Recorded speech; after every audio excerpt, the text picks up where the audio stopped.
యూత్కి ఒక మెసేజ్ ఇవ్వడానికి ప్రస్తుతం మనతో పాటు హీరో నవదీప్ ఉన్నారు. ఒకసారి మాట్లాడదాం. చెప్పండి నవదీప్ గారు, యూత్ అనేది తప్పుదారి పడుతున్నారు, బెట్టింగ్ యాప్స్లో తన జీవితాలను కూడా నాశనం చేసుకున్నారు. మీరు ఒక మెసేజ్ ఏమి ఇస్తారు? నాకు యాక్చువల్లీ రోజుకు 2-3 మెసేజ్లు వస్తాయండి. ఇప్పుడు మీరు చెప్పిన సబ్జెక్ట్లో అన్న ఇలా జరిగింది, అలా జరిగింది, నా ఎగ్జామ్ ఫీజు కట్టేశాను, లేదంటే అప్పు చేశాను, నాకు ఏం చేయాలో తెలియట్లేదు, మా నాన్న తెలిస్తే తంతాడు, ఈ మెసేజ్ చాలా వస్తున్నాయి యాక్చువల్లీ వాస్తవం. సో ఐ థింక్ అంటే చెడిపోవడానికో లేదంటే బ్యాడ్ హ్యాబిట్స్ వైపు వెళ్ళడానికో ఎలాగైనా వెళ్ళొచ్చు. ఏదైనా ఎక్కువ చేస్తే బ్యాడ్ హ్యాబిటేనండి. ఇప్పుడు ఆల్కహాల్ 18+ తర్వాత 21+ తర్వాత తాగొచ్చు అంటే వాడు ఫర్ ఎగ్జాంపుల్ అది ఎక్స్ట్రీమ్ చేసిన సిగరెట్లు అయినా ఎనీథింగ్ అంటే anything which is not helping us in our career or helping us in our mental health or helping us in our relations or career కానీ చదువు కానీ అంటే ప్రోగ్రెసివ్గా ముందుకెళ్తున్నప్పుడు ఇలాంటి డిస్టర్బెన్సెస్ చాలా వస్తాయి. మనం ఇంట్లోంచి అడుగు బయట పెడితేనే డిస్టర్బెన్స్ అవసరం, ఇంట్లో ఉన్నా కూడా డిస్టర్బెన్స్, ఆడు ఫోన్లో ఉంటేనే disturbance. So I think that is అంటే ఇప్పుడు చాలా ఈజీగా ఐ థింక్ ఎంట్రీ లెవెల్ కూడా 50 రూపీస్ 100 రూపీస్ దగ్గర నుంచే జరుగుతున్నట్టున్నాయి. So I think it's something that we have to watch out for అండి యాజ్ పెద్దలు కానీ పిల్లలు కానీ. సో ఇలాంటి డీమన్స్ చాలా వస్తూ ఉంటాయి. దాన్ని దాటి కరెక్ట్ ఏజ్లో మనం దాని సైడ్ వెళ్ళకుండా మనం ఎంత బ్యాలెన్స్డ్గా ఉన్నాం అనే దాన్ని బట్టి మన ఫ్యూచర్ డిపెండ్ అయ్యి ఉంటుందండి. So I think the youth should be very careful with these things. Betting యాప్స్లో ఇప్పటికే కొంతమంది సెలబ్రిటీల పైన కేసులు నమోదైనాయి. సో ఆ సందర్భంలో మీరు ఏం చెప్తారు? అందులో కొంతమంది మీ ఫ్రెండ్స్ కూడా ఉన్నట్టు. అవును, డెఫినెట్లీ అందరు చాలా పేర్లు వచ్చినాయి. కాకపోతే దీంట్లో అంటే నాకు తెలిసిన ఇన్ఫర్మేషన్ ప్రకారం గేమింగ్ ప్లాట్ఫామ్స్ కొన్ని ఉన్నాయి, బెట్టింగ్ ప్లాట్ఫామ్స్ కొన్ని ఉన్నాయి, కొన్ని లీగల్ కొన్ని ఇల్లీగల్, కొన్ని రాష్ట్రాల్లో కొన్ని లీగల్ కొన్ని రాష్ట్రాల్లో కొన్ని ఇల్లీగల్. ఇలాగ లీగాలిటీలో చాలా నాకు అర్థమయ్యి అంటే నేను ఇంకా సబ్జెక్ట్లోకి వెళ్ళలేదు, నేను చేయలేదు ఇప్పుడు దాకా. అండ్ ప్లస్ యాక్చువల్లీ మేము ఇప్పుడు ఒక షో చేయబోతుంటే దానికి స్పాన్సరింగ్తో మునుపు ఒక ఐ థింక్ గేమింగ్ ప్లాట్ఫామ్ ఏదో సంథింగ్ అలాంటిదే ఉందని దాన్ని ఆపడం చెయ్యాలా అసలు లీగలా కాదా అనే డిస్కషన్ కూడా జరుగుతుందండి. సో నా దాకా అలాగ వచ్చింది. అది ఆఫర్ వచ్చింది బెట్టింగ్ యాప్ నాకు కాదండి, నేను చేస్తున్న షోకి స్పాన్సర్ వాళ్ళని. ఇప్పుడు మీరు ప్రొడ్యూసర్ మీకు ఒక షో చేస్తున్నప్పుడు మీరు స్పాన్సర్ని ఎవరు తెస్తారనేది మనకి తెలియదు ఇంకా. సో వాళ్ళు కూడా అది ఆపారు. వీఆర్ నాట్ సేయింగ్ అది చేసామని చెప్పట్లా. కాకపోతే ఇక్కడ కన్ఫ్యూజన్ ఏంటంటే ఇప్పుడు ఏది legal according to the government. అంటే ఇప్పుడు నాకు తెలిసినప్పుడు నా ఫ్రెండ్స్ అన్న వాళ్ళల్లో legal agreements legal tax what ever మన జిఎస్టీలు కట్టి ట్యాక్స్లన్నీ కట్టి లీగల్గా ఇండియన్ గవర్నమెంట్ ఆథరైజ్డ్ అగ్రిమెంట్ సిస్టంలో లీగల్ కార్పొరేట్ సిస్టంలో జరిగినాయి. సో ఇప్పుడు అది ఇల్లీగల్ అని గవర్నమెంట్ అంటుందా లేదా ఎవరన్నా కామన్ మ్యాన్ నేను హర్ట్ అయ్యాను అని అంటున్నాడు? 100% వాస్తవం అయితే అది చాలామందికి చాలా డ్యామేజ్ జరుగుతూనే ఉంది. సో దాన్ని I think the solution to this is అంటే from our point of view మా సైడ్ నుంచి ఏది లీగల్ ఏది ఇల్లీగల్, ఏది చేయొచ్చు ఏది చేయకూడదు, ఎథికల్లీ మోరల్లీ తప్పేనండి. ఇప్పుడు ఆల్కహాల్ బ్రాండ్స్ ఇప్పుడు అంటే దానికి అదో గ్రే ఏరియా అండి. ఇప్పుడు సమ్ ఐ డోంట్ నో ఇలాచీ ఫ్లేవర్ది ఏదో నట్ ఏదో ఉంది అని అంటారు, దాంట్లో వేరే సరగేట్ యాడ్స్ అనేవి కూడా ఉన్నాయి. So but I'm not sure about what is legal and what is illegal. I'm sure ఇప్పుడు మీరు చెప్పిన నా ఫ్రెండ్స్లో వాళ్ళు ఇప్పుడు అందరూ పెద్దవాళ్ళు అంటే వాట్ ఎవర్ లైక్ ఒక సిస్టమ్ ఉంటుంది, దానికి ఒక లాయర్ ఉంటాడు, లాయర్ చూస్తాడు చెప్తాడు ఇది కరెక్ట్ అని చేస్తాడు. నేను విన్న ఇన్ఫర్మేషన్ ఏంటంటే రీసెంట్గా ఒక ఇండివిజువల్ పెట్టారు ఇలాగా, ఆ కేసు డీటెయిల్ నాకు తెలియదు, బట్ ఇండివిజువల్ ఒకళ్ళు ఎవరో పెట్టారన్నారు. సరే ఇప్పుడు ఎవరి మీద ఎవరైనా కేసు పెట్టచ్చు. That is the strength and weakness of our legal system from my little bit of knowledge that I have. So ఇప్పుడు అది కేసు నిలబడదా లేదా యాక్చువల్గా సెలబ్రిటీ ఏమైనా తప్పు చేశాడా, ఇంకొక యాంగిల్ ఏదో విన్నాను నేను ఏంటంటే the way the money is being taken అంటే the payment that is being made to the actor is not white method అనేది ఏదో కూడా విన్నాను, నాకు పూర్తి డీటెయిల్స్ తెలీదు. సో ఐ థింక్ అంటే ఇప్పుడు మనకి ఏదన్నా కొత్తగా ఒకటి జరిగినప్పుడు ఒక రష్ వస్తుందండి, అందరూ పట్టించుకుంటారండి, అందరు కమెంట్లు పెడతారండి, అందరూ మీడియా వాళ్ళు అందరూ ప్రమోట్ అంటే మాట్లాడుకుంటామండి బాగా, ఒక వారం రోజులు మాట్లాడుకుంటాం అరే తెలుసా అదంట ఇదంట అని. తర్వాత దానికి సొల్యూషన్ ఎవరు ఇచ్చారు, యాక్చువల్ ప్రాబ్లం ఏంటి, లీగల్ టర్మ్స్ ఏంటి, ఎవడు తప్పు చేశాడు, వాడు తెలియక తప్పు చేశాడు తెలిసి చేశాడు, దీనికి లాయర్లు లీగల్ సిస్టమ్ ఉంటుందండి. ఇక్కడ మన దౌర్భాగ్యం ఏంటంటేనండి పలానా తప్పు చేశాడంట అని పలానా వాడు ఎవరో కేసు పెట్టారు, ఎవరో ఆబ్వియస్లీ సిస్టమ్ అనేది ఎవరి మీద పెట్టినా యాక్సెప్ట్ చేయాలి, దానికి కూడా ఏవో టర్మ్స్ ఉంటాయి. అది అయిపోయిన తర్వాత హడావిడి ఒక వారం రోజులు మీడియాలో ఇది జరిగింది అన్నాక ఆ కోర్టు కేసుకి వెళ్ళడము, even I been like not అంతవరకు వెళ్ళలేదు కానీ ఈ సిస్టమ్ గిల్మా నేను చూశాను, నేను పడ్డా కాబట్టి చెప్తున్నాను. హడావిడి జరుగుతుంది, తర్వాత అది కోర్టుకి వెళ్తుంది, కోర్టులో జరగాల్సింది జరుగుతుంది, ఒక చట్టం న్యాయం అంత పద్ధతిగా జరిగి ఒకటేదో సొల్యూషన్ వస్తుంది. ఆ సొల్యూషన్ ఎక్కడ ఎవరికి తెలియదండి, దాని గురించి ఎవరు మాట్లాడరండి, అసలు ఎవరికి ఇంట్రెస్ట్ కూడా లేదు. సో ఇది జనాల మీడియానా పడ్డోడా లేదా తిట్టినోడా అనేది ఆ హడావిడి 2 వీక్స్ తప్ప తర్వాత అనేది జరగట్లే. సో ఈ సొల్లు బిహేవియర్ మనం కొంచెం పక్కన పెట్టి యాజ్ రెస్పాన్సిబుల్ యాక్టర్స్ అనుకోండి, లేదంటే రెస్పాన్సిబుల్ మీడియా పీపుల్ అనుకోండి, responsible system is obviously responsible because they are answerable. ఇప్పుడు మీరు వెళ్ళి అడుగుతారు, నేను వెళ్ళి అడుగుతాను, లాయర్ వెళ్ళి అడుగుతాడు. సో వాళ్ళు చేయాల్సింది by the book by the paper జరుగుతుంది కదా. సో ఒకటేదో హడావిడి వచ్చినప్పుడు మన ఊర్లో సాయంత్రం పూట రచ్చబండ కింద కూర్చొని సొల్లేసుకుంటూ ఉంటారు, అది సోషల్ మీడియాలో చేస్తున్నారండి.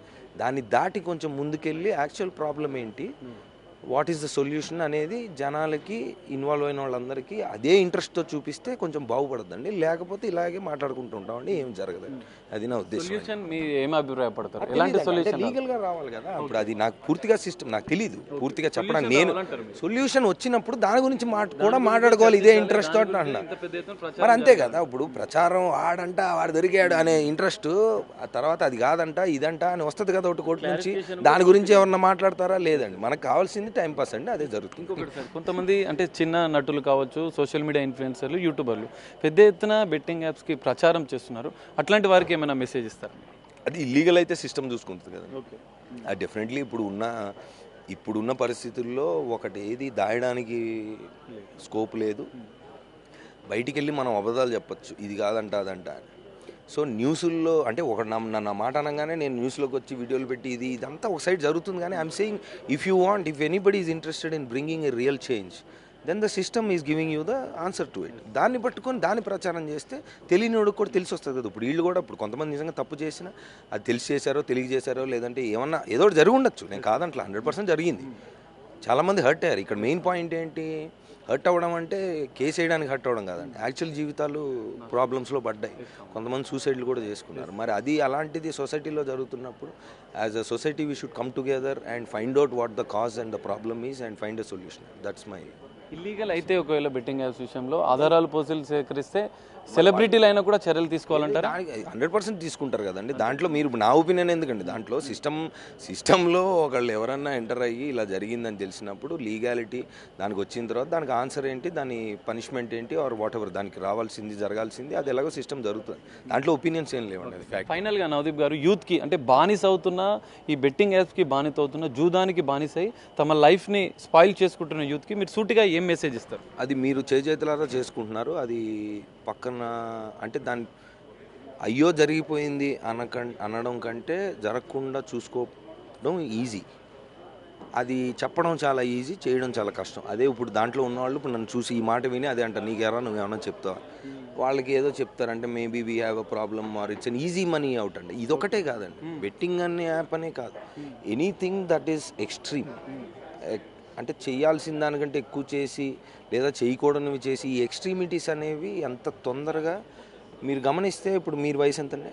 32. మీరు 22లో ఆలోచన మీరు ఇప్పుడు 32లో లేదు. 22లో కొన్ని తెలుసుకున్నారు, కొన్ని తప్పులు ఏవో చేసి ఉంటారు, లేదా అది కాదని వయసు కొద్దీ జరిగిన ఎక్స్పీరియన్సెస్ కొద్దీ మనకి తెలుస్తూ ఉంటుంది, నేర్చుకుంటూ ఉంటాం. So as people who have seen and understood later, it is our basic responsibility to tell any younger fellow, పక్కన ఉన్నవాడు ఏమన్నా అరే బాబాయ్ నేను అదే అది చెప్పే విధంగా చెప్పాలండి. పేరెంట్స్ ఏంటంటే వాళ్ళు డిఫెన్స్ మోడ్లోకి వెళ్ళిపోయి నువ్వు ఇది తప్పు అది అని అంటారు, బట్ ఆబ్వియస్లీ తప్పే, నేను కాదంటలా. But the way to explain maybe మనకు కొంచెం అంటే మన తప్పు ఇది తప్పు ఇది తప్పు ఇది తప్పు నువ్వు దొరికిపోయావంటే నీకు ఉందే ఇంకా అనడానికి, నువ్వు అరే ఎందుకు చేసావు, ఎందుకు చేయాలనిపించింది అంటే నీకు పాకెట్. నేను చిన్నప్పుడు ఇంట్లో దొంగతనాలు చేశాను. 500 రూపీస్ నోట్స్ వచ్చినప్పుడు మా నాన్న చాలా జాగ్రత్తగా పర్సులో సైడ్లో ఎక్కడో పెట్టుకుంటే అది తీసేసి నేను అమ్యూజ్మెంట్ పార్క్లకి దానికి వెళ్ళేవాడిని. సో దొరికినప్పుడల్లా పిచ్చి కొట్టేవాడు. సో అది తప్పని తెలుసు. మీ ఫాదర్ కొట్టేవాడు చిన్నప్పుడు, బాగా చిన్నప్పుడు, అంటే చిలిపి దొంగతనాలు అనమాట. సో అవి నవ్వు అంటే ఒక వయసు వచ్చిన తర్వాత నేను ఆయన అడిగా, మీరు కొట్టేందుకు చెప్తారు, కొట్టకుండా చెప్పచ్చు కదా, ఇది తప్పని చెప్పచ్చు కదా అంటే, అరే 10 సార్లు చెప్పాక కూడా చేస్తే అప్పుడురా కొట్టింది అన్నారు. సరే అది పక్కన పెడితే ఐ థింక్ ఏ మనిషి అయినా ఏ వయసులో అయినా ఒక తప్పు చేసినప్పుడు వాడికి శిక్షించడం దండించడం ఒకటండి, టు గో ఫర్దర్ అండ్ అది మళ్ళీ జరగకుండా ఉండాలని చూడాలనే ఉద్దేశం ఉంటే వాడు ఎందుకు ఆ థాట్ ఎక్కడ మొదలైంది, వాడికి ఏం అవసరం వచ్చి ఆ థాట్ మొదలైంది, వాడు అంటే ఇట్స్ లైక్ కౌన్సిలింగ్ అనొచ్చు, థెరపీ అనొచ్చు, అది చాలా పెద్ద మాటలు. కానీ బేసిక్గా కూడా మన ఫ్రెండ్స్లో కానీ ఎవరన్నా అంటే నీకు డబ్బులు తక్కువ చేసావా లేదా ఇంకెక్కువ కావాలని చేసావా? ఓకే, డబ్బులు ఎక్కువ కావాలంటే దేనికి కావాలి నీకు?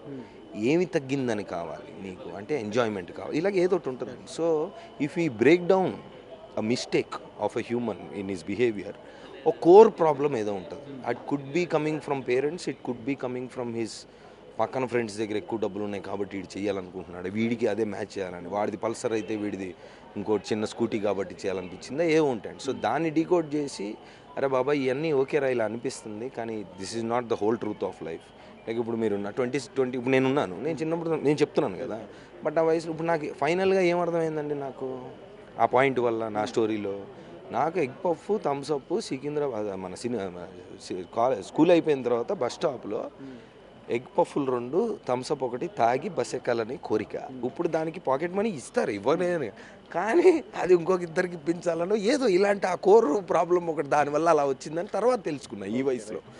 So there is a way to deal with anything when a youngster does a mistake. So అందరం అలర్ట్గా ఉండాలి definitely, and we should all అందరం కలిసి సొసైటీలో ఉన్నాం కాబట్టి నీ తప్పని నేను మాట్లాడుకోవడం, నా తప్పని నువ్వు మాట్లాడుకోవడం ఓకే, బట్ కలిసి ఆ తప్పు జరగకుండా మూడో వాడు ఎలా ఆపుదాం అనే యాటిట్యూడ్కి వస్తే బెటర్. కానీ ఇక్కడ చాలామంది యూత్ అంటే సెలబ్రిటీలు, హీరోలు నా అభిమాన హీరోలు చెప్పడం వల్లనే నేను నమ్మానని కొంతమంది బాధితులు చెప్తున్నారు. అది ఏమోనండి నాకు, అంటే ఇప్పుడు ఎవరు అంటే అది ఎవరు అలా అనుకుంటే మరి ఇప్పుడు మా సిస్టర్ని ఎగతాళి చేసిన వాడి చెయ్యి నరికేస్తే నేను సినిమాలో బయట అది జరగట్లేదు కదండి, అది కన్వీనియంట్గా వాడుకోవడం తప్పండి. అదేదో వాడు ఇప్పుడు అన్నీ వింటున్నాడండి. ముగ్గురికి మీరు నచ్చితే ముగ్గురికి చెప్పండి, ఇంకో ముగ్గురు సహాయం చేయండి అని చిరంజీవి గారు సినిమా అది జరిగిందండి. మరి ఎవరికి కావాల్సిన అలా వాడుకుంటే నేను ఒప్పుకోరండి. మీకేదో అవసరం ఉండో లేదా వాళ్ళకి ఏదో దట్ ఈస్ జస్ట్, ఇప్పుడు నష్టం ఎవరికండి, వాళ్ళకి చేయడం. ఇప్పుడు ఇలా అన్నారు కాబట్టి చేసాము, వాళ్ళు బాగానే ఉన్నారు, మేము బాగానే ఉన్నాం, అదంతా ఓకేరా, డిస్కషన్ మా తప్పని మీరు ప్రూవ్ చేశారు, ఏం జరిగింది కానీ ఫైనల్గా okay, if it is legally something they will face the Rath of it. But ఇక్కడ నష్టం ఎక్కువ పోతుంది, నువ్వు ఇప్పుడు ఫ్యాన్ వార్స్ కనుకోండి అలాంటివి ఏమన్నా. సో మనది మనం చూసుకోవాలి, మనం జాగ్రత్తగా చూసుకోవాలి. ప్రేమ అభిమానం ఉండాలి ఆబ్వియస్లీ. వాళ్ళు లేకపోతే స్టార్స్ లేరు, నేను లేను, సినిమా ఇండస్ట్రీలో ఎవరు లేరు. All entertainment industry is based on fans and the love that the people are giving us. 100% influence ఉంటుంది, ఉండదని నేను అట్లా 100% ఉంటుంది. ఉండకపోతే ఎందుకున్నారండి ఇంతమంది, ఉంటుంది. బట్ నెగిటివిటీని మనం చేసి వాళ్ళ వల్ల అనేది అది I don't see exactly how that is true. But yeah, responsibility is on all sides. Thank you.